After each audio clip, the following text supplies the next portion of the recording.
चलिए, type of processes की बात कर रहे थे हम।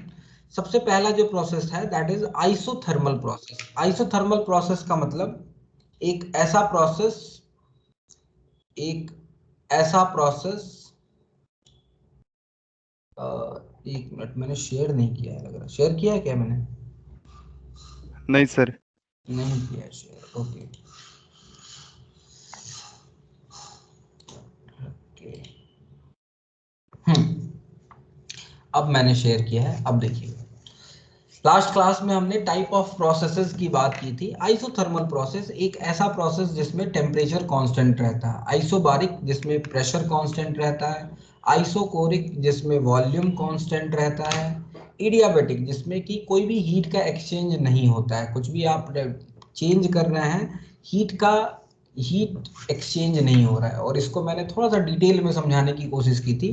फॉर एग्जांपल आइसोथर्मल प्रोसेस में मैंने ये कहा था कि अगर कोई आइसोथर्मल प्रोसेस है, ठीक है, मतलब अगर मान लीजिए कुछ इस तरह का कंटेनर है, ठीक है, और उसमें मैंने वर्क किया है सिस्टम पे, यानी कि प्रेशर अप्लाई कर रहा हूँ।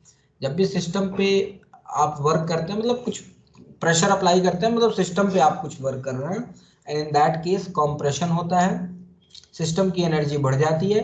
सिस्टम की एनर्जी के बढ़ने की वजह से टेम्परेचर बढ़ता है ओवरऑल सिस्टम का। लेकिन चूंकि सिस्टम जो है सराउंडिंग के साथ थर्मल इक्विलिब्रियम में है, इसलिए वो अपना हीट क्या करता है, सराउंडिंग को रिलीज करता है। और इस तरह से ये जो प्रोसेस होता है ये आइसोथर्मल प्रोसेस होता है। ठीक है, क्लियर है? बात समझ में आ रहा है? बोलिएगा जरा।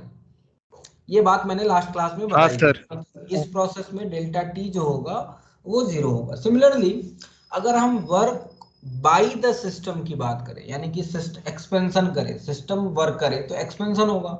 सिस्टम अगर वर्क करेगा तो सिस्टम की एनर्जी कम होगी, और सिस्टम की एनर्जी के कम होने का जो आपको दिखाई देगा वो टेम्परेचर कम होगा। लेकिन अगेन चूंकि यहाँ पे हीट का एक्सचेंज हो सकता है सिस्टम सराउंडिंग के साथ, हीट का एक्सचेंज सिस्टम और सराउंडिंग के साथ हो सकता है, इसीलिए सिस्टम को सराउंडिंग एनर्जी दे देगा और इस तरह से देगा ताकि टेम्परेचर कांस्टेंट रहे सिस्टम का। बताइएगा, ठीक है?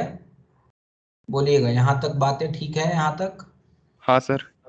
ठीक है? ये सिचुएशन होगी। यानी कि यहाँ पे एक चीज हमें समझ में आ रही है कि सराउंडिंग जो होता है एनर्जी का सोर्स भी होता है, यानी कि जब आपको एनर्जी चाहिए तो आप सराउंडिंग से लेते हैं, और जब आपके पास एक्स्ट्रा एनर्जी होती है तो आप सराउंडिंग को डंप कर देते हैं, सिंक कर देते हैं। यानी कि सराउंडिंग सिंक का भी काम करता है, सोर्स का भी काम करता है।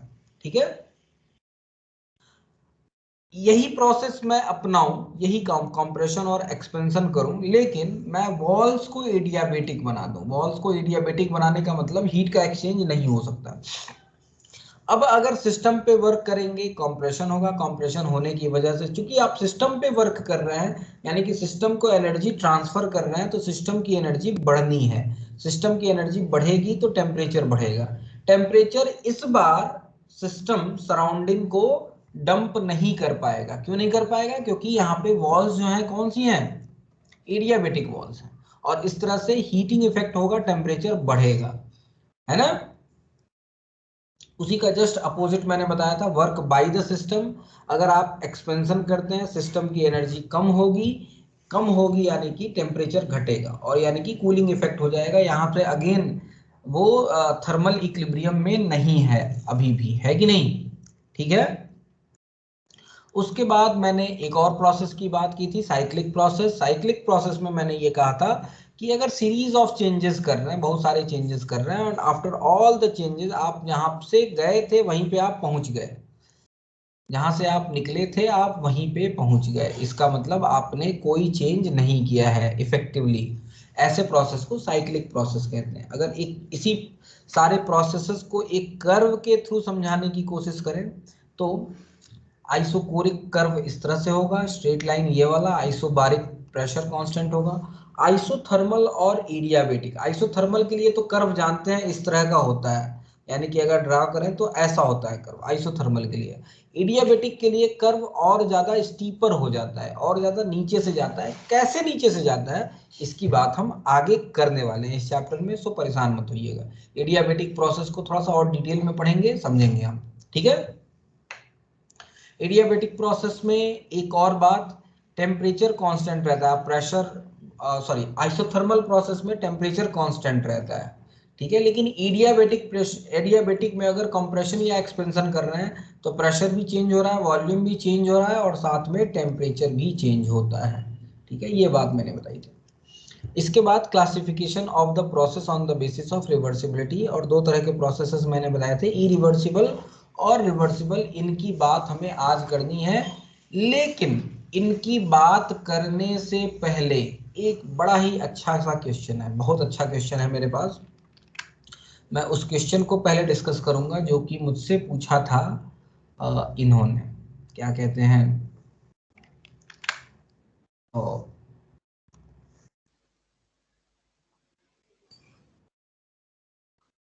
मुझसे पूछा था, ये किसने पूछा था, चाल के, हाँ तन्वी ने पूछा था मुझसे, है ना तन्वी। कल आपका एक बड़ा ही बढ़िया सा क्वेश्चन था। मैंने आप लोगों को एक्सटेंसिव और इंटेंसिव प्रॉपर्टीज के बारे में बताया था, और मैंने प्रेशर का नाम लिया था। प्रेशर को मैंने एक्सटेंसिव प्रॉपर्टी बताया था। देखिएगा, प्रेशर को दो तरीके से आप ट्रीट कर सकते हैं, समझिएगा जरा। प्रेशर एक बड़ा ही इंपॉर्टेंट क्वांटिटी है, तो थोड़ा सा उसको, प्रेशर को थोड़ा सा समझिएगा। थोड़ा सा प्रेशर की हम बात कर लें। प्रेशर को मैंने बताया था लास्ट क्लास में, इससे लास्ट क्लास में, प्रेशर इज क्या, एक्सटेंसिव या इंटेंसिव? एक्सटेंसिव। सर मैंने इंटरनेट पे भी चेक किया था तो उन्होंने प्रेशर इंटेंसिव की लिस्ट में दिया था। बिल्कुल बिल्कुल, प्रेशर जो होता है इंटेंसिव, इंटरनेट पे आपने चेक किया है, प्रेशर इंटेंसिव दिया गया है। ठीक है, जरा बात कर लेते हैं हम प्रेशर के बारे में, ठीक है। और कुछ और सर्च किया इसके बारे में, मतलब एक्सटेंसिव क्यों हो सकता है प्रेशर, ये बताइए। एक कंटेनर में अगर मान लीजिए दो गैसेस हैं ए और बी, ठीक है। इसके कुछ मोल्स हैं Na, इसके कुछ मोल्स हैं Nb, ठीक है। इसका प्रेशर है Pa, इसका प्रेशर है Pb, तो टोटल प्रेशर क्या हो जाएगा? Dalton's law of partial pressure apply कीजिए, बोलिए। Pa प्लस Pb होगा, हाँ सर। बोलिएगा। हाँ सर। और मैंने आपको ये बताया था कि एक्सटेंसिव प्रॉपर्टीज जो होती हैं वो एडिटिव नेचर की होती है, ठीक है। Intensive properties are not additive in nature, ये बताया था मैंने, बताइएगा, बोलिएगा। यहां तक कोई कंफ्यूजन?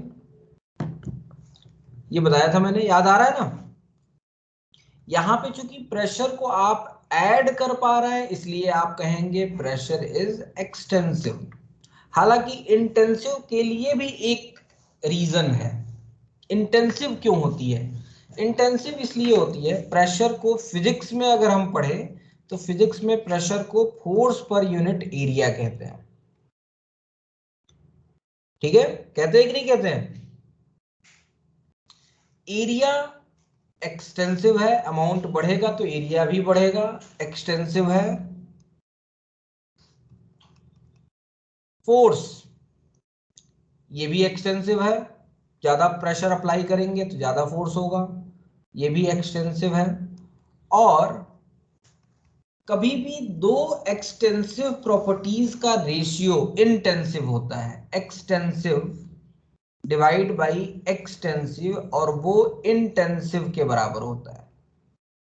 यानी कि इस लॉजिक से प्रेशर को क्या हो जाना चाहिए? इंटेंसिव हो जाना चाहिए, बताइएगा, बोलिएगा।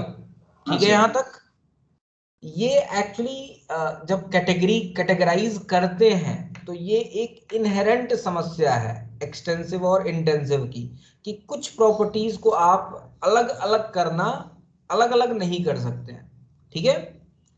यहाँ पे रेदर आप ये कहिए, रेदर आप यहाँ पे थोड़ा सा और इसी को रिफाइन करके बोलिए कि प्रेशर इंटेंसिव प्रॉपर्टी होती है फोर्स पर यूनिट एरिया वाला प्रेशर।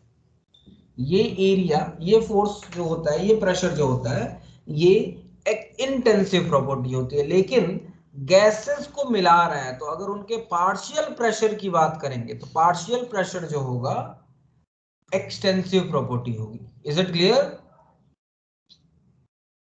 Yes sir. ठीक है बेटा। यानी यस कि सर। जो आप इस फॉर्मूले से फिजिक्स में जो आप प्रेशर पढ़ते हैं, फोर्स पर यूनिट एरिया जो फॉर्मूला पढ़ते हैं, उस फॉर्मूले से अगर प्रेशर को देखेंगे तो ये प्रेशर, यहां से जो प्रेशर आएगा ये इंटेंसिव होगा। ठीक है। लेकिन लेकिन अगर इस फॉर्मूले से बात करें, यानी कि पार्शियल प्रेशर की बात करें, गैसेस के प्रेशर की बात करें, तो गैसेस के लिए अगर प्रेशर की बात करेंगे तो वो प्रेशर आपका एक्सटेंसिव प्रॉपर्टी होगी। Is it clear? बोलिएगा। Yes sir. ठीक है। तो प्रेशर थोड़ा सा यस सर। परेशान करने वाला है। ठीक है। हालांकि हर जगह प्रेशर को इंटेंसिव कहा जाता है, लेकिन केमिस्ट्री में अगर हम बात कर रहे हैं, केमिस्ट्री के पॉइंट ऑफ व्यू से बात कर रहे हैं, हम गैसेस की बात कर रहे हैं, गैसेस के पॉइंट ऑफ व्यू से बात कर रहे हैं, तो गैसेस के प्रेशर को आप एक्सटेंसिव कह सकते हैं। ठीक है। लेकिन अगर एक जनरल क्वेश्चन पूछा जा रहा है कि प्रेशर इज एक्सटेंसिव और इंटेंसिव, आप क्या जवाब देंगे? Pressure should be intensive. Is it clear? अभी थोड़ा सा क्लियर हुआ?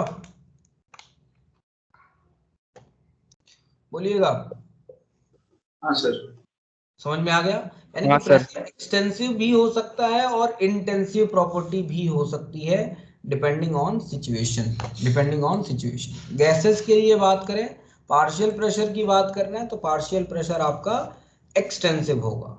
अगर आप फोर्स पर यूनिट एरिया की बात करें तो फोर्स पर यूनिट एरिया के हिसाब से अगर सोचेंगे तो प्रेशर जो होगा वो इंटेंसिव प्रॉपर्टी होगी। ठीक है। चलिए आगे बात करते हैं हम। Classification of process on the basis of reversibility. Reversibility के बेसिस पे प्रोसेसेस को क्लासिफाई करना है। दो तरह के प्रोसेस होते हैं, एक होता है इरिवर्सिबल प्रोसेस और एक होता है रिवर्सिबल प्रोसेस। मैंने आपको एक बड़ा ही अच्छा एग्जांपल दिया था, एक स्केल को मैंने तोड़ के बताया था कि अगर आपने बहुत ज्यादा फोर्स अप्लाई कर दिया अचानक से तो वो स्केल टूट जाएगा। लकड़ी को अगर अचानक से आपने बहुत ज्यादा फोर्स लगा दिया तो लकड़ी टूट जाएगी, लेकिन उसी लकड़ी को धीरे धीरे फोर्स अगर अप्लाई करते जाएंगे over the period of time तो धीरे धीरे लकड़ी मुड़ती जाएगी। लकड़ी को मोड़ना है तो ऐसे ही मोड़ी जाती है लकड़ी। ठीक है। थोड़ा सा गर्म किया जाता है, थोड़ा सा ठंडा किया जाता है, थोड़ा सा मोड़ दिया जाता है, फिर अगले दिन आके फिर से वही प्रोसेस, ऐसे धीरे धीरे करके वो लकड़ी जिस शेप में आप चाहिए उस शेप में ढाली जाती है। Okay, is it clear? बोलिएगा।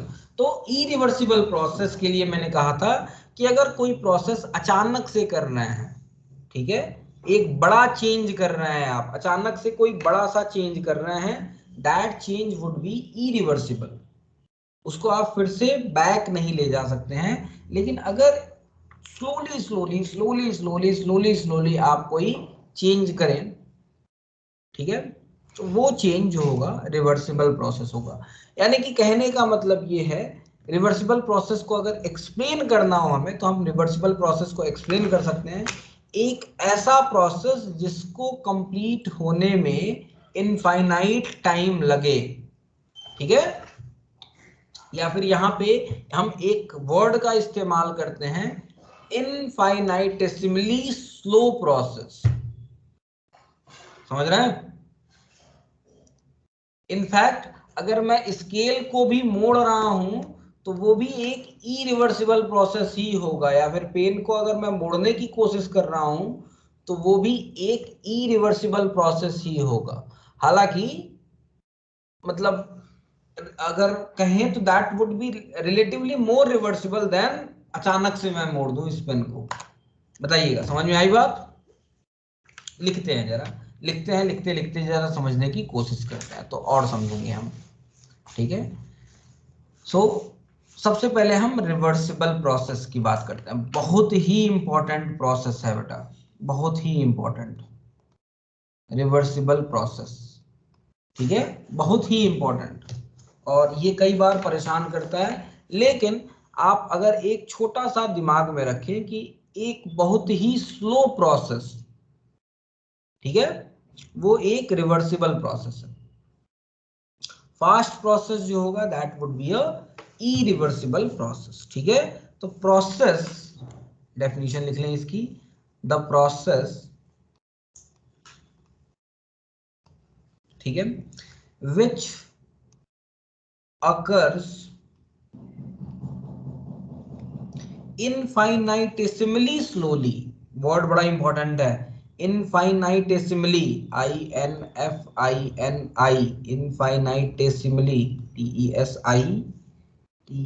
TESIMALLY, infinitesimally slowly, एक ऐसा प्रोसेस।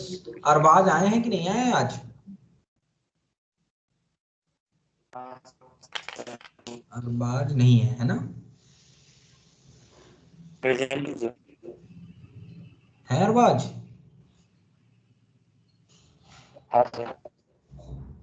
अच्छा, हैप्पी ईद अरबाज। अरबाज आए हैं, हाँ। चलिए, बहुत बहुत आपको ईद की शुभकामनाएं बेटा। Thank you sir. Okay okay, चलिए, मुझे लगा आप आज आएंगे नहीं शायद।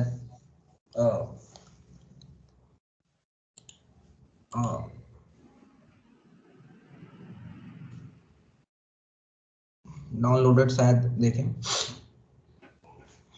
चलिए चलिए, हम लोग आगे बढ़ते हैं, पढ़ते हैं। ओके, तो the process which occurs infinitesimally slowly, ठीक है, ये दिखाता है कि डेडिकेशन कितना है। ये देखिए, एक बहुत अच्छा एग्जाम्पल है कि आपका त्योहार है, आप क्लास है, लेकिन आप त्योहार को छोड़ के आप अपना क्लास कर रहे हैं। ये डेडिकेशन दिखाता है कि भाई जो भी हो जाए हम लगे रहेंगे। ठीक है, ये बहुत ही चूंकि बहुत ही एक इन लोगों का इम्पोर्टेंट त्योहार है आज, और उसमें भी आए हैं। मैं काफ़ी अप्रिशिएट करता हूँ अरबाज को। ठीक है, क्योंकि जनरली क्या होता है कि अगर त्यौहार होता है तो हम सोचते हैं यार चलो ठीक है, थोड़ा सा आज तो त्यौहार मना लें, ठीक है।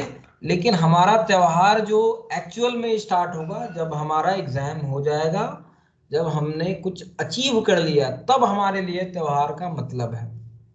ठीक है, तब वही हमारे लिए सबसे बड़ा त्यौहार है। और उसके बाद तो त्यौहार जीवन भर मनाने हैं। ये एक बार की बात है, एक बार नहीं मनाया, दो बार नहीं मनाया तो ऐसा बहुत कुछ मैटर लाइफ में नहीं करेगा। हाँ, लेकिन अगर आपने आपका जो कंसिस्टेंसी, इसी को कहते हैं कंसिस्टेंसी, कंसिस्टेंट होना बड़ा ही इंपॉर्टेंट है। ठीक है, और बहुत मुश्किल है, मैं बता रहा हूं, बहुत बहुत ही हार्ड है। ठीक है, सभी नहीं कर पाते हैं। ठीक है, मैं ही अभी कुछ दिन पहले दौड़ना मैंने शुरू किया, मतलब थोड़ा सा वॉकिंग शुरू की, फिर बीच में मैंने बंद कर दिया, मतलब नहीं हो पा रहा। ठीक है, तो कंसिस्टेंसी, चाहे कुछ भी हो जाए, हमें जो चीज पाना है वो पाना है। ये वाली जो इच्छा होगी आपकी, यही इच्छा आपको आगे तक ले जाएगी। यही आपकी लगन, यही आपका जो जुनून होगा, यही आपको आगे ले जाएगा बेटा। So that is very much important. I really appreciate Arbaaz. ठीक है, चलिए आगे बढ़ते हैं हम। The process which occurs infinitesimally slowly, बहुत ही स्लो प्रोसेस अगर कोई भी कर रहे हो तो क्या होगा, अगर आपने जो फोर्स अप्लाई किया है अगर उसको हटा लेंगे, या फिर जो भी कॉज अप्लाई किया है आपने वो चेंज करने के लिए, उसको हटा लेंगे तो वो फिर से पुराने अपनी जगह पे आ जाएगा। ठीक है, जैसे कि मैंने एग्जांपल दिया था कि मुझे ये पेन को अगर मोड़ना है, तो अगर मैंने बहुत धीरे से मोड़ा, धीरे से मोड़ा, धीरे से मोड़ा, तो मुड़ गया, और जैसे ही मैंने फोर्स हटाया अपना, वो पुरानी अपनी बैक पोजीशन पे आ गया। ऐसे प्रोसेस को हम क्या कहेंगे? Reversible process. ठीक है, ऐसे प्रोसेस को रिवर्सिबल कहेंगे। यानी कि दैट इज, इसका मतलब एक और है, opposing force, opposing force is infinitesimally smaller, infinitesimally smaller, infinitesimally smaller than driving force, than driving force।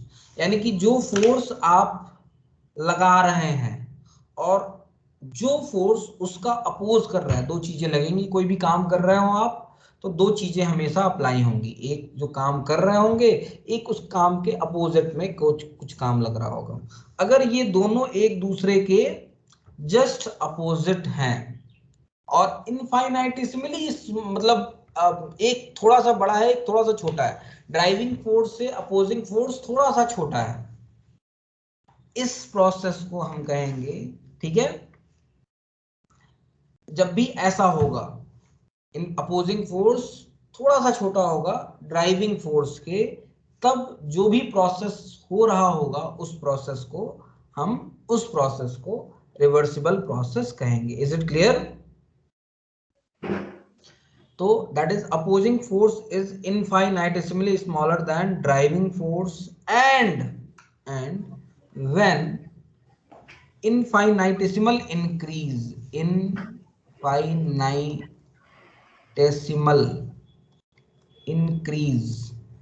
infinitesimal increase in the opposing force में थोड़ा सा जो ये है उसको बढ़ा दिया जाए, can reverse the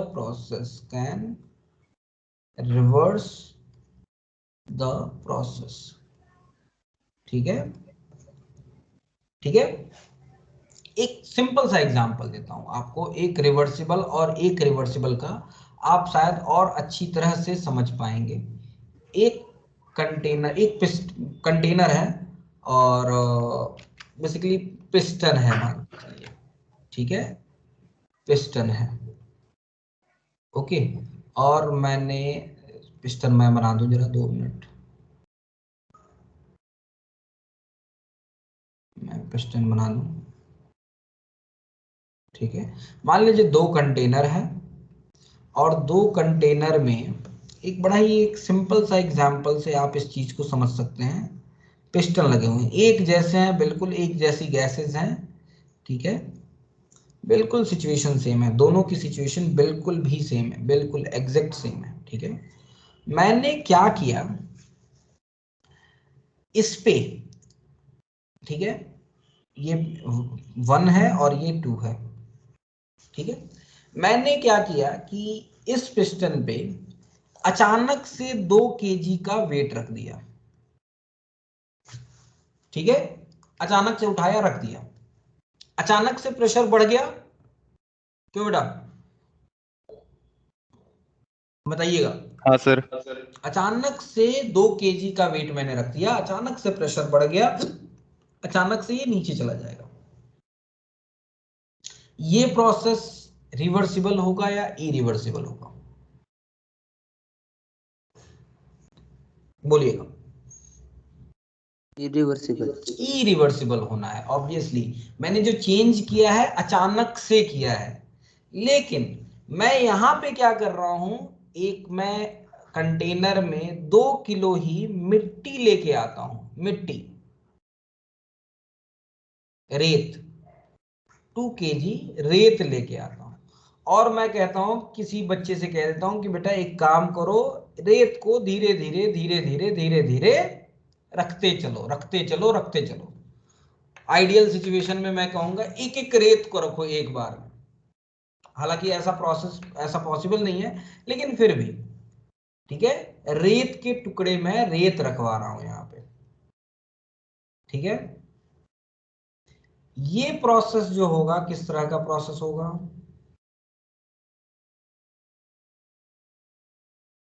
रिवर्सिबल। ये रिवर्सिबल। हालांकि रिवर्सिबल तो ये भी एग्जैक्ट नहीं होगा, बात समझ में आ रहा है, ये भी एग्जैक्ट रिवर्सिबल तो नहीं होना है, ठीक है। ये भी कोई भी देखिएगा, रिवर्सिबल प्रोसेस जो होता है ना एक आइडियल प्रोसेस है, समझ रहे हैं ना। आप रिवर्सिबल प्रोसेस को एक्सप्लेन करेंगे तो आप कहेंगे कि एक ऐसा प्रोसेस जिसको कंप्लीट होने में इनफाइनाइट टाइम लगे। अगर इनफाइनाइटेसिमली स्लोली हो रहा है वो प्रोसेस, इसका मतलब एक और डेफिनेशन दे सकते हैं रिवर्सिबल प्रोसेस की, तो the process which completes in infinite time। एक ऐसा प्रोसेस जो कि इनफाइनाइट टाइम में कंप्लीट हो। ये 2 केजी अगर मुझे वजन रखना है तो इनफैक्ट इस 2 केजी के भी वजन रखने को मुझे इनफाइनाइट टाइम लगे, ऐसे प्रोसेस को मैं क्या कहूंगा, ऐसे प्रोसेस को मैं क्या कहूंगा, रिवर्सिबल प्रोसेस। लेकिन हम कह सकते हैं कि ये जो दूसरा प्रोसेस है ये रिवर्सिबिलिटी के ज्यादा करीब है, बोलिएगा है कि नहीं, यस सर। समझ में आ रही बात। अच्छा, अगर मैं एक कर्व बनाऊं, अगर मैं एक कर्व बनाऊं रिवर्सिबल और इरिवर्सिबल के बीच में, मैं इरिवर्सिबल और रिवर्सिबल में ज्यादा टाइम ले रहा हूं मुझे पता है, लेकिन आप शायद इस प्रोसेस की गंभीरता को शायद समझें, ठीक है, इसलिए मैं इतना ज्यादा टाइम ले रहा हूं इसको समझाने में, ठीक है। हर 2-3 एग्जाम्पल से लेके मैं समझाने की कोशिश कर रहा हूं, लिखवा रहा हूं। इसका रीजन है कि क्योंकि बहुत ही इंपॉर्टेंट प्रोसेस है, ठीक है। कई बार आपको परेशान करता है ये प्रोसेस, इसलिए थोड़ा सा अच्छी तरह से समझाना जरूरी है, ठीक है। प्रेशर वॉल्यूम का कर्व ड्रॉ करूं, एक प्रोसेस, एक रिवर्सिबल के लिए और एक इरिवर्सिबल के लिए। इरिवर्सिबल में क्या था, पहले प्रेशर ये था, या फिर पहले प्रेशर ये था, वॉल्यूम, पहले प्रेशर कम था वॉल्यूम ज्यादा था, यानी कि पहले इस पॉइंट पे था, अचानक से मैंने प्रेशर को यहां पे पहुंचा दिया और जैसे ही अचानक से पहुंचाया वॉल्यूम तुरंत डिक्रीज हो गया। समझ में आ रही है बात, देखिएगा ये प्रोसेस, ठीक है। ये प्रोसेस किस तरह का है, एक इरिवर्सिबल प्रोसेस है, ठीक है ना। पहले प्रेशर ये P1 था, वॉल्यूम V1 था, अभी प्रेशर ये हो गया, बढ़ गया, वॉल्यूम घट गया, P2 V2 हो गया। तो इस तरह का जो कर्व होगा वो किसके लिए होगा, रिवर्सिबल के लिए या इरिवर्सिबल के लिए, रिवर्सिबल, सॉरी इरिवर्सिबल के लिए, ठीक है। यानी कि इरिवर्सिबल के लिए, अच्छा इसके बाद अगर मैं एक बार और 1 केजी का वेट रख दूं, फिर और 1 केजी का वेट ऐसे रखता जाऊं, तो कर्व किस तरह का बनेगा, जरा समझिएगा, जरा समझिएगा कर्व किस तरह का बनेगा। मैं कई एक बार में बनाता हूं, देखिएगा। अगर मैं प्रोसेस को ऐसे करता जाऊं, 1-1 केजी का वेट रखता जाऊं, तो कैसा होगा कर्व, इस तरह का होगा, होगा कि नहीं होगा बताइएगा। पहले यहां पे थे, हाँ सर। अल्टीमेटली आप यहां पे पहुंचेंगे।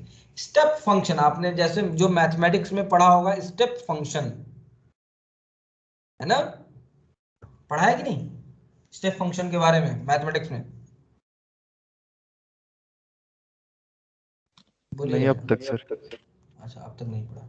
स्टेप फंक्शन दिख रहा है वैसे, एक ऐसा जो कि स्टेप जैसा दिख रहा है आपको, है कि नहीं।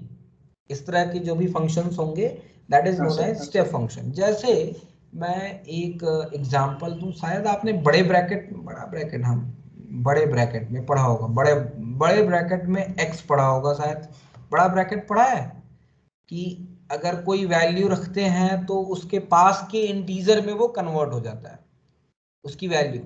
जैसे एक तो मॉड होता है, मॉड ऑफ एक्स, ये पॉजिटिव बनाता है वैल्यूज को, ये क्या करता है, पढ़ा है इसके बारे में कुछ, ये क्या करता है, वैल्यूज को, इसको इंटीजर फंक्शन कहते हैं, वैल्यूज को नियरेस्ट इंटीजर में कन्वर्ट कर देता है। जैसे मैं लिखूं 2.3 तो इसकी वैल्यू क्या होगी 2, अगर मैं लिखूं 2.6 तो इसकी वैल्यू क्या हो जाएगी 3। समझ में आ रही है बात? इस तरह का हाँ कुछ सर। सिग्निफिकेंट फिगर्स, क्या क्या क्या सिग्निफिकेंट फिगर्स। सिग्निफिकेंट फिगर कहते हैं इसको। अच्छा ओके, जो भी है खैर, जो भी है, लेकिन ये वैल्यूज को नियरेस्ट इंटीजर में कन्वर्ट कर देता है, नियरेस्ट इंटीजर में कन्वर्ट कर देता है। तो ये जो फंक्शन होगा, अगर मैं कुछ लिखूं y बराबर दिस, तो इस y की जो भी वैल्यू होगी इंटीजर वैल्यू आएगी और हमेशा वो एक स्टेप फंक्शन बनेगा, है कि नहीं?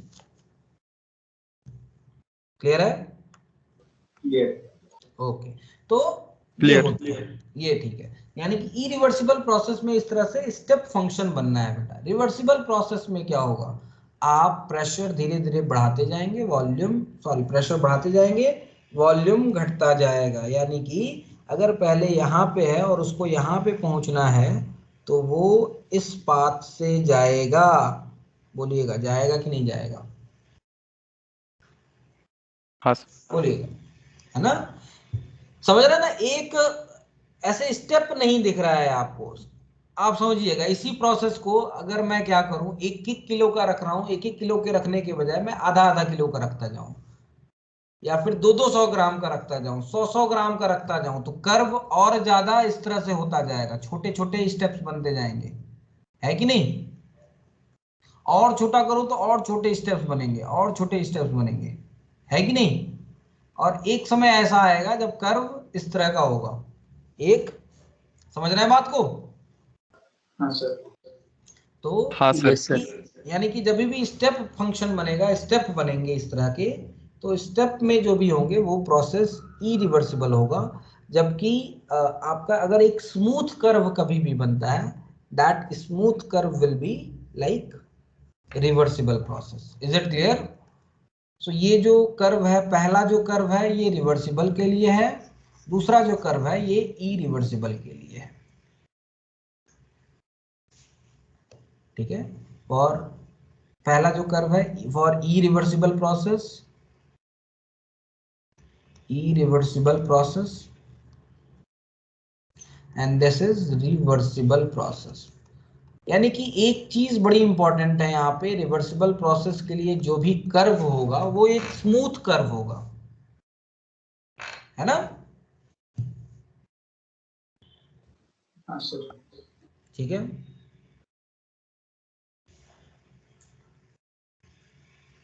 क्लियर है? Yes sir. Clear, ठीक है ना, sir. समझ में आ गया ना? तो that is irreversible, that is reversible process. थोड़ा सा इरिवर्सिबल इतना पढ़ा तो इरिवर्सिबल के बारे में भी लिख लें, लिखना तो बनता है, तो लिख लेते हैं इरिवर्सिबल प्रोसेस।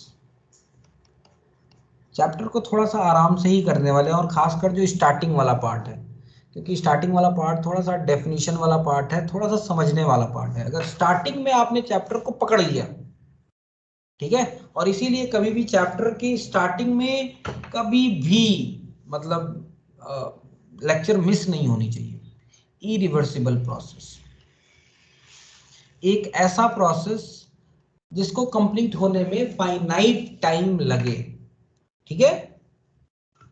यानी कि when the process goes from initial state to final state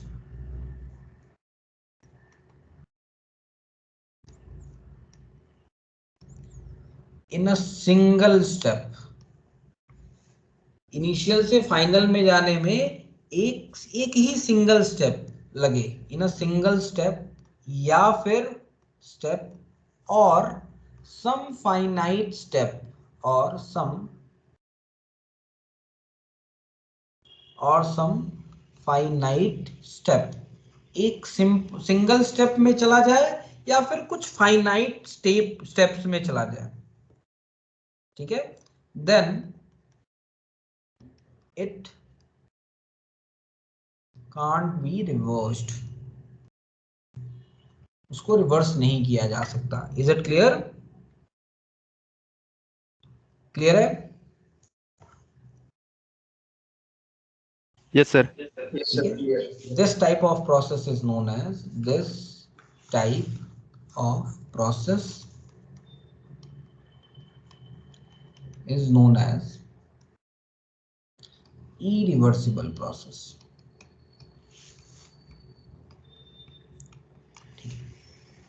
एक और बड़ी इंपॉर्टेंट बात, रिवर्सिबल इरिवर्सिबल के बारे में खूब बात कर रहा हूं क्योंकि है भी ये टाइम, इसमें टाइम देने लायक है, इसमें जो टाइम लगेगा वो वर्थ है। इरिवर्सिबल और रिवर्सिबल के बारे में एक और बात मैं आपको बताऊं, बहुत ही मजेदार बात है, बहुत ही इंपॉर्टेंट बात है वो, और वो ये है कि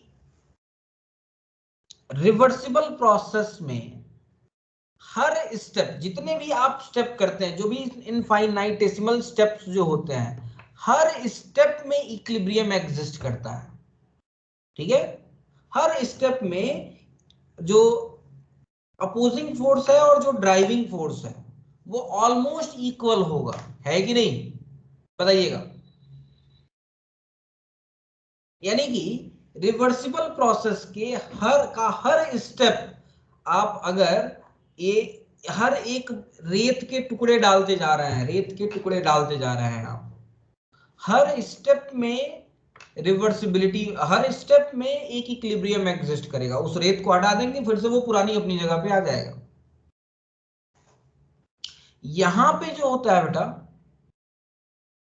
हर स्टेप में मतलब सिर्फ और सिर्फ इनिशियल और फाइनल स्टेट, इनिशियल और final state, initial final step ये भी हो सकता है, ये भी हो सकता है, कई स्टेप्स में आप कर रहे हैं, so this is initial, this is final.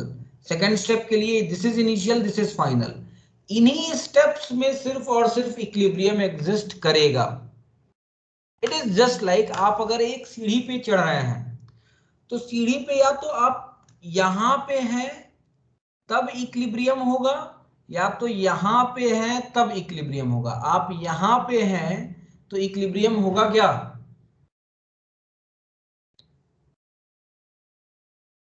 समझ रहे हैं बात को? समझिएगा, यहां पे जितना फोर्स आप नीचे अप्लाई कर रहे हैं उतना ही सीढ़ी ऊपर की तरफ फोर्स अप्लाई कर रहा है। फिजिक्स में पढ़ते हैं law of action and reaction. यहां पे है तो जितना फोर्स नीचे लग रहा है उतना ही सीढ़ी ऊपर की तरफ लगा रही है।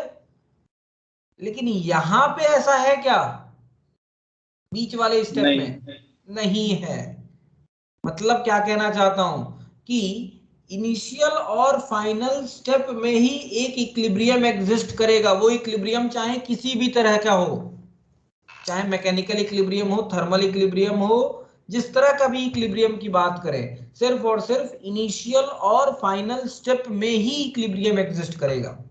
आप सीढ़ी के कहीं बीच में एग्जिस्ट कर ही नहीं सकते हैं, पहली बात। और अगर एग्जिस्ट कर भी सकते हैं, कर भी जाते हैं फॉर सम सेकंड, आप कहेंगे सर मैं कूद गया, मैं एग्जिस्ट तो कर रहा हूं, लेकिन कूद गए तो क्या उस समय, उस बीच में, कूदने के बीच में, क्या ऊपर लगने वाला फोर्स और नीचे लगने वाला फोर्स इक्वल है? नहीं है। बोलिएगा, है ना? बोलिएगा भाई। फिजिक्स की भाषा में समझा रहा हूं आपको, फिजिक्स की भाषा आपको बहुत प्यारी लगती है, फिजिक्स की भाषा में इसको समझाने की कोशिश कर रहा हूं। ठीक है?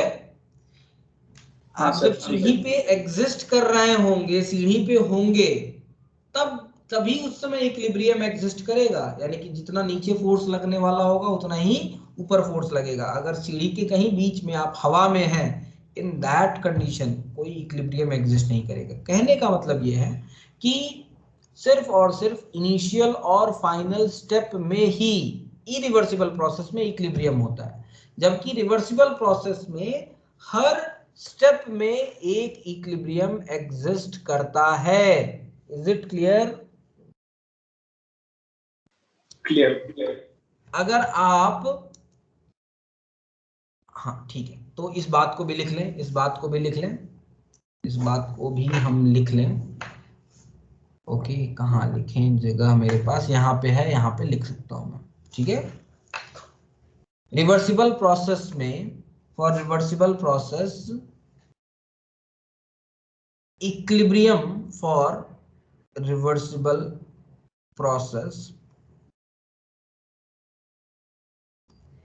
equilibrium exists at each point of time, each point of time, her time पे, ठीक है, एक इक्विलिब्रियम एग्जिस्ट करेगा। यानी कि ईच पॉइंट ऑफ टाइम का मतलब each infinitesimal stage, at each infinitesimal stage एक इक्विलिब्रियम एग्जिस्ट करेगा। करेगा कि नहीं करेगा? लेकिन अगर इरिवर्सिबल प्रोसेस की बात करें, इरिवर्सिबल प्रोसेस में सिर्फ और सिर्फ इनिशियल स्टेज और फाइनल स्टेज, ठीक है। Equilibrium exist only at initial state and final state. Initial state और फाइनल स्टेट में ही इक्विलिब्रियम एग्जिस्ट होगा यहाँ पे। Is it clear? Clear sir. ठीक है। एक और बात बड़ी इंपॉर्टेंट बता दूं, बहुत ही इंपॉर्टेंट बात, नोट करके ये बात जानिएगा, नोट करके ये बात जानिएगा। ऑल नेचुरल प्रोसेस रिवर्सिबल होंगे कि इरिवर्सिबल होंगे? रिवर्सिबल। इरिवर्सिबल। जितने भी नेचुरल प्रोसेसेस होते हैं, कोई भी काम अगर अपने मन से हो रहा है तो इरिवर्सिबली होता है, रिवर्सिबली नहीं होता है, ठीक है। All natural processes are irreversible in nature, irreversible nature का होता है बेटा, ठीक है। जितने भी नेचुरल प्रोसेस होते हैं, कह लीजिए एक और तरीका से कह सकते हैं, कोई भी प्रोसेस इनफैक्ट इरिवर्सिबल ही होगा, ठीक है। कोई भी प्रोसेस इरिवर्सिबल ही होगा। रिवर्सिबल प्रोसेस तो एक हाइपोथेटिकल कंडीशन है। हाँ, रिवर्सिबिलिटी की तरफ पहुंचा जा सकता है प्रोसेस को जितना स्लो करें हम, ठीक है। तो कोई भी नेचुरल प्रोसेस होता है, आप अगर इस मोबाइल को टेबल से गिरा दें या थोड़ा सा इक्विलिब्रियम डिस्टर्ब कर दें, एक यहाँ पे कुछ भी पेन रखा हुआ है, पेन का थोड़ा सा इक्विलिब्रियम डिस्टर्ब कर दें, डगरते डगरते डगरते डगरते नीचे गिर जाएगा। ऊपर अपने आप आ पाएगा क्या?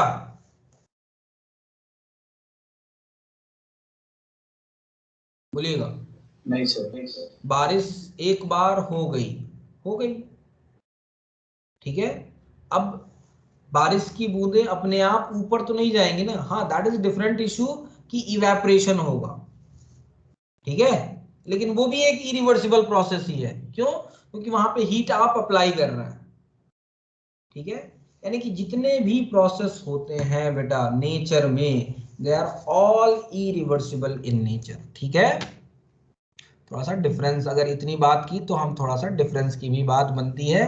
तो एक तरफ लिखते हैं रिवर्सिबल प्रोसेस, एक तरफ मैं लिखता हूं रिवर्सिबल प्रोसेस, और दूसरी तरफ लिखता हूं इरिवर्सिबल प्रोसेस। एक तरफ लिखता हूं मैं रिवर्सिबल प्रोसेस, दूसरी तरफ लिखता हूं इरिवर्सिबल प्रोसेस। देखते हैं जरा रिवर्सिबल और इरिवर्सिबल को हम जरा बात करते हैं, ठीक है। चलिए, रिवर्सिबल प्रोसेस की सबसे पहले बात करें। आइडियल प्रोसेस होता है ये। पहली बात, reversible process is an ideal process, take infinite time. Reversible process, और आपको ये भी पता है nothing is ideal. Reversible process is ideal process and takes infinite time to complete. Complete होने में इनफाइनाइट टाइम लेगा। इरिवर्सिबल प्रोसेस की बात करें, इरिवर्सिबल प्रोसेस क्या होता है? स्पॉन्टेनियस, कोई भी प्रोसेस अगर अपने आप हो रहा है, स्पॉन्टेनियस प्रोसेस कभी भी इरिवर्सिबल प्रोसेस होता है। ठीक है, irreversible process are spontaneous. Spontaneous का मतलब क्या होता है?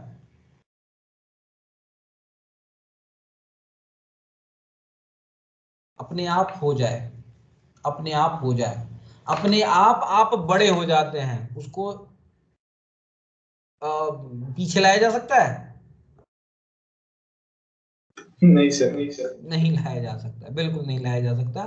तो ये होता है। ठीक है, irreversible processes are spontaneous process and takes finite time to complete. Complete होने के लिए फाइनाइट टाइम लेता है ये। ठीक है, चलिए दूसरी बात करें। यार ये यही था, अब भी आएगा ना, अब भी आएगा। दूसरी बात करें अगर हम, रिवर्सिबल प्रोसेस के लिए ड्राइविंग फोर्स और opposing force is almost equal. थोड़ा सा ड्राइविंग फोर्स इनफाइनाइटेसिमली थोड़ा सा बड़ा होगा, यानी कि driving force is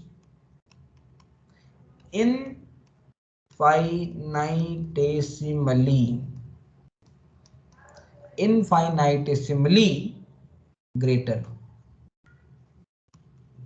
than opposing force।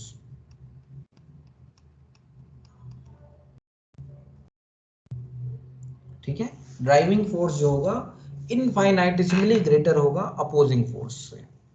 जबकि इसमें अगर हम बात करें तो यहां पे ड्राइविंग फोर्स काफी बड़ा होगा।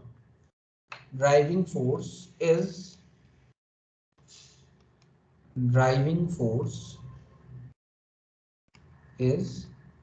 much greater than opposing force। ठीक है, बोलिएगा। आगे बढ़े, थर्ड की तरफ चलते हैं, सी डिफरेंस। थर्ड डिफरेंस की बात करें, equilibrium exist at all stages. Equilibrium exist at all stages. सभी स्टेजेस पे इक्विलिब्रियम एग्जिस्ट करता है। यहां पे बात करें तो क्या होगा? इक्विलिब्रियम सिर्फ और सिर्फ इनिशियल और फाइनल पॉइंट पे ही एग्जिस्ट करता है। Equilibrium exist at initial and final stage. Initial और फाइनल स्टेज पे ही इक्विलिब्रियम एग्जिस्ट करेगा। ठीक है, रिवर्सिबल प्रोसेस में हमेशा याद रखिएगा बेटा, जो वर्क ऑब्टेन होता है वो मैक्सिमम वर्क होता है। वर्क, किसी भी प्रोसेस को अगर रिवर्सिबली करना है ना, तो जो आपको जो काम मिल सकता है, जो काम कर सकता है, वो मैक्सिमम होगा। प्रूव भी करूंगा, डोंट वरी, चिंता मत कीजिएगा। Work obtained is maximum. यहां पे work obtained is not maximum. Work obtained, minimum मत कहिए, ठीक है, लेकिन work obtained is not maximum. यहाँ पे वर्क जो आपको मिलेगा वो मैक्सिमम वर्क नहीं कर पाएगा। किसी भी प्रोसेस को अगर बहुत स्लो प्रोसेस करते हैं तो आप उस प्रोसेस से जो भी वर्क ऑब्टेन कर पाएंगे वो वर्क सबसे ये होगा, इसका एक सिंपल सा एग्जांपल दिया जाता है कि आप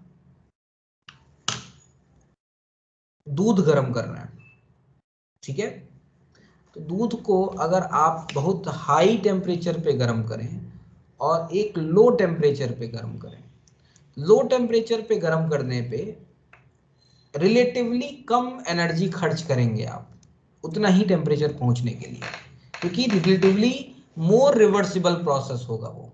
आ रही बात समझ में? ठीक है,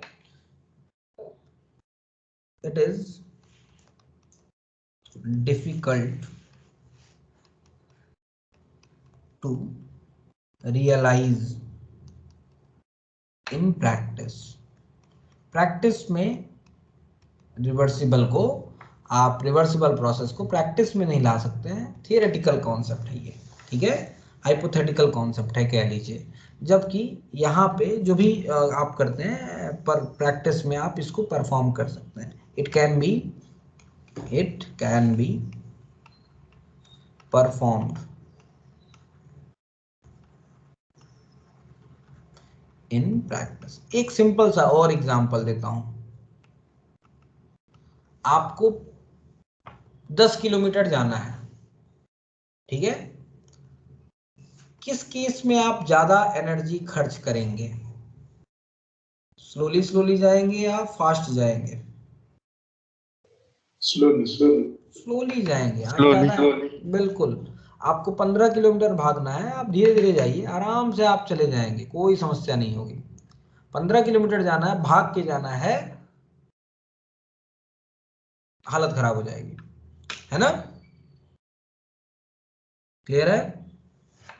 ओके, तो ये बात हो गई हमारी रिवर्सिबल प्रोसेस की। काफी कुछ हमने रिवर्सिबल प्रोसेस के बारे में बताया, ठीक है? यहां तक कोई कंफ्यूजन किसी को?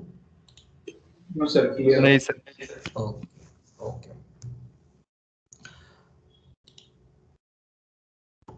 चलिए आगे बढ़ते हैं। अब हम आगे बढ़ते हैं, अगला पॉइंट बढ़ते हैं हम, अब अगले पॉइंट की तरफ चलते हैं। And the next point is internal energy. अब धीरे धीरे हम थर्मोडायनेमिक्स वाला जो कॉन्सेप्ट है, एक्चुअल कॉन्सेप्ट है, अभी तक तो हम प्रोसेसेस के बारे में पढ़ रहे थे, अब जो हमारा एक्चुअल कॉन्सेप्ट है उसकी तरफ बढ़ रहे हैं। एंड सबसे पहले हम बात करेंगे इंटरनल एनर्जी की। इंटरनल एनर्जी,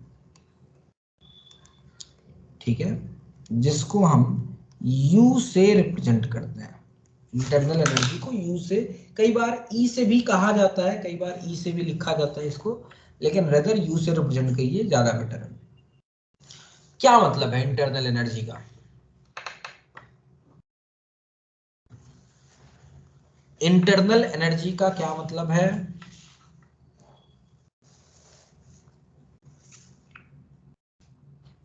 रिएक्शन की वजह से। ओके, रिएक्शन की वजह से, रेदर ये कहिए किसी भी सिस्टम के अंदर जितने भी तरह की एनर्जी है, बहुत तरह की एनर्जी हो सकती है ना, बताइएगा। वही एक छोटा सा हाइड्रोजन न्यूक्लियर बम भी बन सकता है हाँ सर। है ना? वही यूरेनियम आपके सामने रखा हुआ है, वही यूरेनियम एक बम जैसा भी बिहेव कर सकता है। कहने का मतलब पोटेंशियल काफी ज्यादा है उसके पास, उसके अंदर एनर्जी काफी ज्यादा है। ये आपके ऊपर डिपेंड करता है कि आप उसकी एनर्जी को किस तरह से इस्तेमाल करें, है कि नहीं? बताइएगा, बोलिएगा। तो किसी भी सिस्टम के अंदर जितनी भी एनर्जी है, टोटल जितनी एनर्जी है, उसको हम कहेंगे इंटरनल एनर्जी। एनर्जी कई फॉर्म में होगी, कई फॉर्म में होगी। न्यूक्लियर एनर्जी होगी, मोशंस कर रहे होंगे, वाइब्रेट कर रहे होंगे, रोटेट कर रहे होंगे, ट्रांसलेट कर रहे होंगे, कर रहे होंगे कि नहीं कर रहे होंगे, उन सब की वजह से उसके अंदर एनर्जी आएगी। जैसे आपके अंदर इनफाइनाइट एनर्जी, बहुत एनर्जी है आपके अंदर, है ना? बहुत सारे आपके अंदर, शरीर के अंदर मॉलिक्यूल्स हैं, सेल्स हैं, कुछ कुछ काम कर रहे हैं हमेशा, है कि नहीं? तो जितना भी एनर्जी है आपके अंदर, उस एनर्जी को आप क्या कहेंगे? Internal energy. ठीक है, कैलकुलेट कर सकते हैं इसको।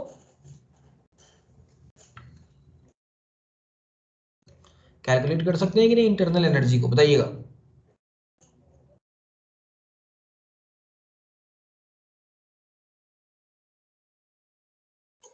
हाँ सर। कर सकते हैं। एब्सोल्यूट वैल्यू इंटरनल एनर्जी की आप कभी नहीं जान सकते, कैलकुलेट कर ही नहीं सकते, समझिएगा बात को। ठीक है, आपके अंदर टोटल कितनी एनर्जी है आप इसको कैलकुलेट नहीं कर सकते, कभी भी नहीं कर सकते। ठीक है, कैसे कर पाएंगे भाई आप, नहीं कर पाएंगे। या फिर किसी सब्सटेंस के अंदर टोटल कितनी एनर्जी है इसको कैलकुलेट नहीं कर सकते हैं आप। कौन कौन सी एनर्जी कैलकुलेट करेंगे, कैसे कैलकुलेट करेंगे, कर पाएंगे बताइए। थोड़ा सा ये नहीं लग रहा है कि यार कैसे कैलकुलेट कर सकते हैं, बहुत सारी तरह की एनर्जी होगी, है कि नहीं, यस बताइएगा। सर। Yes, sir. इस सिस्टम के अंदर तो कई तरह की एनर्जी होगी ना, न्यूक्लियर फोर्सेस होंगे, न्यूक्लियर एनर्जी होगी, कैसे कैलकुलेट करेंगे न्यूक्लियर एनर्जी को। E बराबर mc² मास के करस्पॉन्डिंग इसमें, मतलब कहने का मतलब कई तरह की एनर्जी होगी, वाइब्रेट कर रहा होगा अपनी जगह पे, रोटेट कर रहा होगा, ट्रांसलेट कर रहा होगा, ठीक है, कई तमाम तरह की एनर्जी होगी। ऑब्वियसली उस एनर्जी को कैलकुलेट करना हमारे लिए संभव नहीं है। कहने का मतलब किसी भी सिस्टम के लिए, किसी भी सिस्टम के अंदर टोटल जितनी भी एनर्जी है इस समय, उस एनर्जी को हम इंटरनल एनर्जी कहेंगे। And absolute value of internal energy can never be calculated, है कि नहीं। जी सर। ठीक है, absolute value of internal energy can never be calculated. ठीक है, तो किसी भी सिस्टम के अंदर टोटल जितनी एनर्जी होती है, किसी भी सिस्टम के अंदर टोटल जितनी एनर्जी होती है उस एनर्जी को हम कहते हैं इंटरनल एनर्जी। ठीक है, और इंटरनल एनर्जी को कैलकुलेट कर पाना, एब्सोल्यूट वैल्यू इंटरनल एनर्जी की कैलकुलेट करना नॉट पॉसिबल। ठीक है,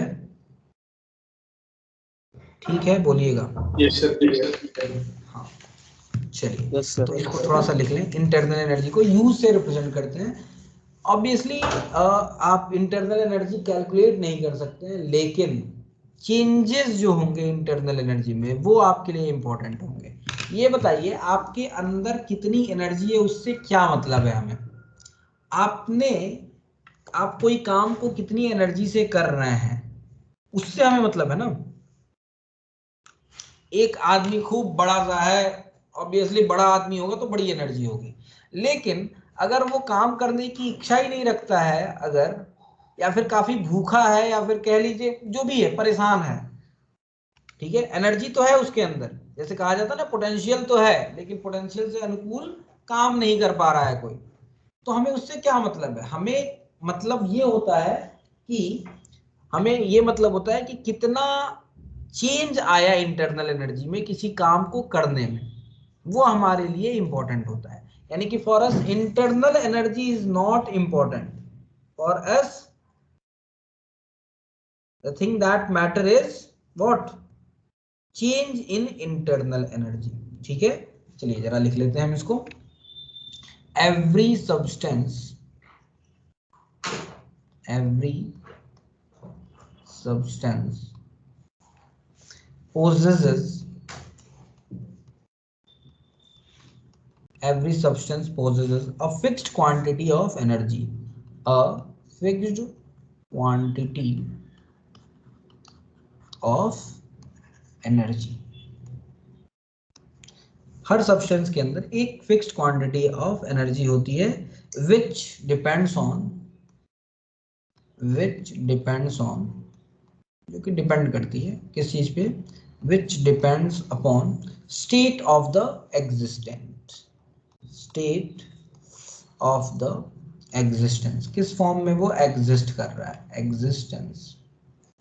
ठीक है, आप ही हैं, अगर कोई परेशानी आ गई घर में, तो आप उतनी एनर्जी से काम नहीं कर पाएंगे या उतनी एनर्जी से नहीं पढ़ पाएंगे। हालांकि एनर्जी तो है आपकी पढ़ने की, लेकिन आप उतनी एनर्जी से नहीं पढ़ पाएंगे। लेकिन अगर आप खुश हैं, अच्छी तरह से हैं, मेंटली आप फ्री हैं, तो आप ज़्यादा अच्छी तरह से पढ़ पाएंगे, है कि नहीं। अगर कहीं मेंटली कहीं इधर उधर उलझे हुए हैं तो आपका ध्यान पढ़ाई में कह लीजिए नहीं जाएगा। एक सिंपल सा एग्जांपल दे सकते हैं, है कि नहीं। ठीक है, यानी कि स्टेट पे डिपेंड करेगा। जो इंटरनल एनर्जी, हर सब्सटेंस की कुछ इंटरनल एनर्जी होगी और उसके एग्जिस्टेंस पे डिपेंड करेगा। और टोटल एनर्जी अगर हम कहें यू टोटल, तो कई एनर्जी का सम होगा। जैसे ट्रांसलेशनल जैसे पानी का है, तो पानी में इधर उधर पानी के कण इधर उधर मूव कर रहे होंगे, ट्रांसलेशन कर रहे होंगे, तो ट्रांसलेशनल एनर्जी होगी। रोटेट भी कर रहे होंगे अपनी जगह पे, तो रोटेशनल एनर्जी होगी। बॉन्ड आप जानते हैं वाइब्रेट करते हैं, वाइब्रेशनल एनर्जी होगी। बॉन्ड एनर्जी होगी, बॉन्डिंग की एनर्जी होगी कि नहीं होगी। इवन इलेक्ट्रॉन्स इधर उधर मूव कर रहे हैं, इलेक्ट्रॉन्स की एनर्जी होगी, इलेक्ट्रॉन्स की एनर्जी होगी। इवन आप कहें तो न्यूक्लियर एनर्जी भी होगी उसके अंदर, एंड सो ऑन। तमाम तरह की एनर्जी किसी चीज के अंदर हो सकती है, ठीक है। और उस एनर्जी को कैलकुलेट करना आपके लिए इम्पॉसिबल है। टोटल एनर्जी कैलकुलेट करना आपके लिए क्या है, इम्पॉसिबल है। यानी कि किसी भी सब्सटेंस के अंदर टोटल जितनी एनर्जी होती है, that energy is known as internal energy. And internal energy, the absolute value of internal energy, the absolute value of internal energy can never be calculated. कभी भी उसको कैलकुलेट नहीं कर सकते हैं। एब्सोल्यूट वैल्यू, इंटरनल एनर्जी की absolute value को कभी भी आप कैलकुलेट नहीं कर सकते हैं। बात समझ में आया। तो अगर कैलकुलेट नहीं कर सकते हैं तो पढ़ क्यों रहे हैं, पढ़ इसलिए रहे हैं कि चेंज कितना हुआ। फॉर एग्जाम्पल, आपके अंदर कितनी एनर्जी है वो नहीं, उससे हमें नहीं मतलब है। आपने बर्गर खाया, बर्गर खाने से मान लीजिए आपको 500 कैलोरी एनर्जी मिल गई, तो वो 500 कैलोरी एनर्जी को आप अपने काम में लगा सकते हैं, है ना। बताइएगा, बोलिएगा। हाँ सर। यस ठीक है। सर। तो जो बर्गर आपने खाया, जो चेंज आया आपकी इंटरनल एनर्जी में, वो इंपॉर्टेंट है। आपने जो खाना खाया, उस खाना जितना खाना खाया उसके करस्पॉन्डिंग आप अपना काम करेंगे, उतनी मेहनत करेंगे आप, तो वो हमारे लिए इंपॉर्टेंट है। अच्छा खाना खाएंगे, अच्छा मेहनत करेंगे। अगर अच्छा खाना नहीं खा पाएंगे, बहुत सारे ऐसे लोग हैं जो कि अच्छा खाना नहीं खा पाते हैं, तो थोड़े से वीक होते हैं, उतनी मेहनत नहीं कर पाते हैं, या फिर किसी भी तरह से, है कि नहीं, बताइएगा। ठीक है। तो कहने का मतलब हमारे लिए इंटरनल एनर्जी की एब्सोल्यूट वैल्यू मायने रखती नहीं है, क्योंकि जितनी की जितनी इंटरनल एनर्जी है किसी के अंदर, उसको वर्क में कन्वर्ट किया भी नहीं जा सकता है। ठीक है। सेकेंड लॉ में आप इसको पढ़ेंगे भी, थर्मोडायनेमिक्स के सेकेंड लॉ में पढ़ेंगे कि कोई भी process with 100% efficiency can never possible. आपको मैं जो सिखा रहा हूं, जो मैं सिखाना चाहता हूं, जिस तरह से सिखाना चाहता हूं, जितना नॉलेज देना चाहता हूं, इम्पॉसिबल है। आप उस नॉलेज को जिस तरह से मैं देना चाहता हूं, मैं जिस सोच से देना चाहता हूं, ठीक है, उस नॉलेज को आप उतनी ही इफिशियंसी से एक्सेप्ट कर पाए। Obviously there would be 100% efficiency possible ही नहीं है। यानी कि इंटरनल एनर्जी, सारी की सारी इंटरनल एनर्जी को वर्क में कन्वर्ट कर देना पॉसिबल नहीं है। ठीक है। इट इज जस्ट लाइक आप एक कार चलाते हैं, तो एक कार उतने ही तेल से 10 किलोमीटर चलती है, दूसरी कार उतने ही तेल से 15 किलोमीटर चलती है। हो सकता है तीसरी कार आ जाए जो उतने ही तेल से 25 किलोमीटर या 50 किलोमीटर चलने लगे। फ्यूचर में, है कि नहीं? यानी कि जितना पेट्रोल के पास एनर्जी है उस एनर्जी को कार पूरा का पूरा इस्तेमाल कर पा रही है क्या? नहीं।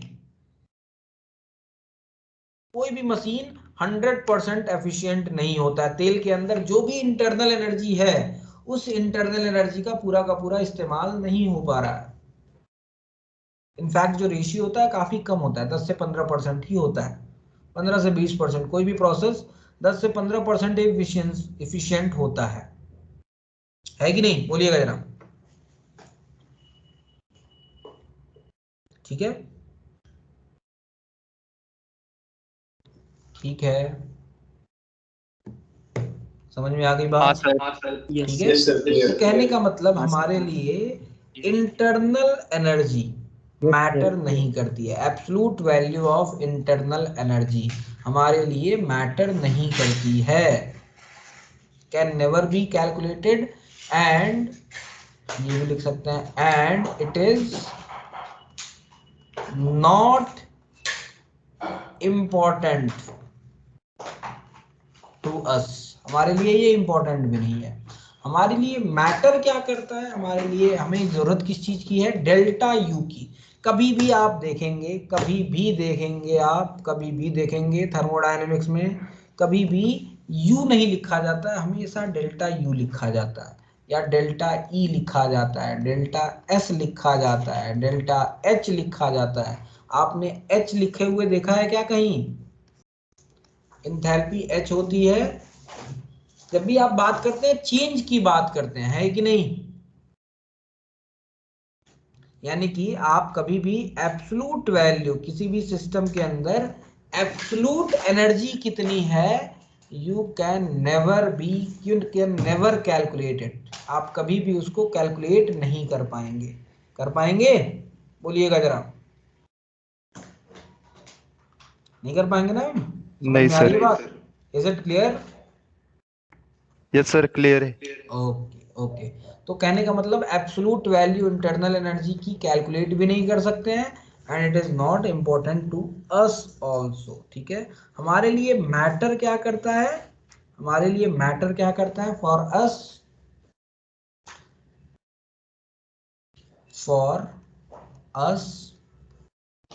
Change in internal energy